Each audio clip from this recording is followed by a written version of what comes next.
J'étais en Angola pour émigrer. Mon but était de voyager en Europe. Là-bas je me suis fait des amis et nous étions comme une famille, mangeant ensemble et dormant ensemble, faisant face à la vie ensemble, car les gens que j'ai rencontrés étaient vraiment une famille. Bien que nous ne nous soyons rencontrés que là-bas, nous avons construit un lien familial. Le Seigneur m'aida et certains d'entre nous, et nous avons voyagé en France. Mais beaucoup de nos amis qui étaient comme une famille restent en Angola. Quelques mois plus tard, j'ai reçu un appel d'une des sœurs que j'ai laissées en Angola. Elle me disait: la situation économique du pays s'est détériorée, le pays n'est plus comme vous l'avez laissé, je vous appelle à l'aide car je n'ai pas de travail et incapable de payer le loyer, puisque je prêchais toujours qu'il faut pratiquer la libéralité, la charité et aider ceux qui ont moins de chance et des privilèges. Je n'ai pas hésité, j'ai envoyé à mon ami $200 américains, mais une semaine plus tard, j'ai vu de nombreux appels manqués de mon ami dans mon téléphone. Je me demande ce qui n'allait pas car je lui ai déjà envoyé l'argent qu'elle voulait.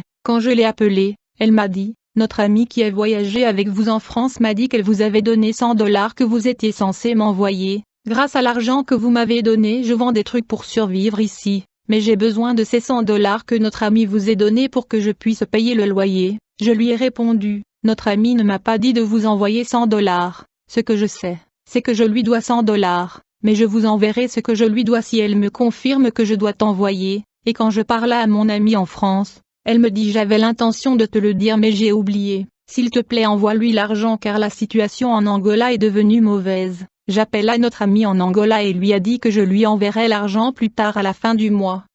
Elle m'a supplié et dit: s'il vous plaît, je dois payer le loyer, envoyez-le de toute urgence. Mais je n'ai ressenti aucun sentiment d'urgence malgré ces appels répétés dans mon téléphone. J'ai oublié ma promesse de fin de mois. Une semaine après la fin du mois, je me rends compte que mon ami qui m'appelait tout le temps pour me déranger de lui envoyer de l'argent ne m'appelait plus, et il y avait comme un silence de sa part. J'ai trouvé ça étrange. Ce jour-là, après avoir prié, je me suis endormi. Immédiatement j'ai entendu la voix audible du Seigneur, qui m'a dit: Adeline, je viens te conduire au tribunal. Je veux que tu vois comment se passe la procédure judiciaire et les accusations aujourd'hui au tribunal. À ce moment j'ai vu que j'étais de retour en Angola dans une installation comme une maison. Il m'a dit de m'asseoir, vous verrez ce qui se passe à l'extérieur. Quand je regarde, j'ai vu à l'extérieur comme beaucoup de conteneurs, il y avait des gens en file à l'intérieur de ces conteneurs, ils faisaient la queue devant le bureau du juge, et ils étaient appelés les uns après les autres. Le Seigneur me dit: ce que vous voyez à l'extérieur est le tribunal de la nuit, vous devez voir ce qui va arriver.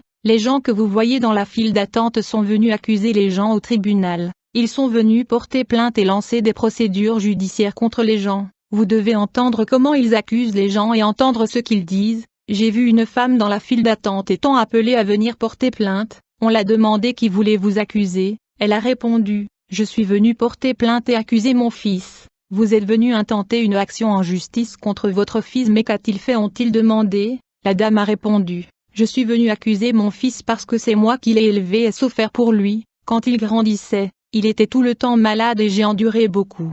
J'ai payé ses frais de scolarité et l'a soutenu jusqu'à ce qu'il se marie.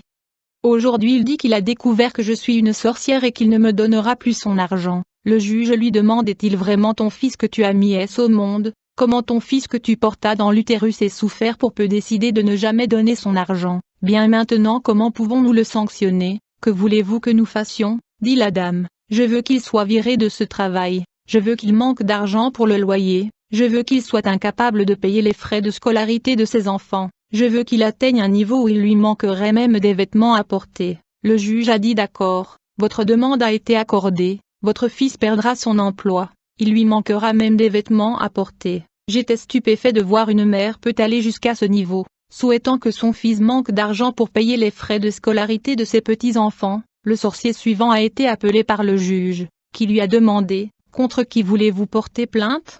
Elle a répondu que je suis venue porter plainte contre ma sœur. Qu'est-ce qu'elle vous a fait? Demande-t-il. Elle a répondu: ma sœur me promettait de l'argent pour que je commence à vendre des trucs, mais bien qu'elle m'a promis de l'argent pour commencer le commerce, elle ne veut pas me donner cet argent, elle refuse de tenir sa promesse. Je lui ai laissé beaucoup de temps pour tenir sa promesse mais j'ai atteint la limite, j'ai décidé de porter plainte. Le juge lui a demandé: avait-elle vraiment promis de l'argent pour que vous commenciez à vendre des trucs? Elle a répondu: absolument. Le juge lui a demandé: que voulez-vous que nous lui fassions? Quelle est la condamnation que vous voulez pour elle? La dame a répondu: je veux qu'elle meure, je veux qu'elle tombe malade et souffre sérieusement avant de mourir. Elle doit souffrir au moins 6 mois de maladie avant de mourir. Le juge a répondu: votre demande est accordée, votre sœur souffrira pendant 6 mois de maladie puis elle mourra. J'ai été stupéfait.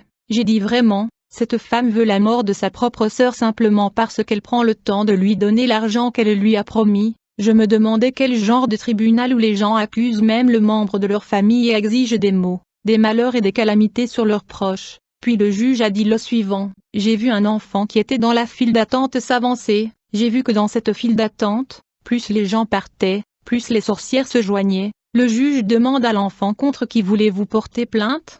Il a répondu: je suis venu accuser ma mère, elle m'a battu pour quelque chose que je ne sais pas. Je lui ai dit que je ne l'avais pas fait mais elle n'arrêtait pas de dire que c'était moi et elle m'a battu, bien que je sois innocent. Le juge lui demanda: puisque vous êtes innocent, que voulez-vous que nous lui fassions? L'enfant a répondu: je veux que ses jambes souffrent pendant 3 mois, elle doit endurer une douleur extrême avec ses jambes pendant 3 mois, je veux l'entendre pleurer dans sa chambre à cause de douleur, elle doit ressentir de la douleur, même si elle prend des médicaments, cela ne fonctionnera pas. La personne suivante était une dame, elle a dit au juge: je suis venue porter plainte contre un homme qui me doit de l'argent, depuis qu'il emprunta mon argent il n'a donné qu'une partie de l'argent, depuis lors, il ne veut pas rembourser la dette. Il m'a également emprunté des vêtements qu'il porte, mais il refuse toujours de me payer. Je suis fatigué de lui demander car il continue de mentir qu'il paiera. Le juge demanda: que voulez-vous que nous lui fassions? La dame a dit: je veux qu'il souffre toute sa vie, que la maladie chronique devienne sa vie.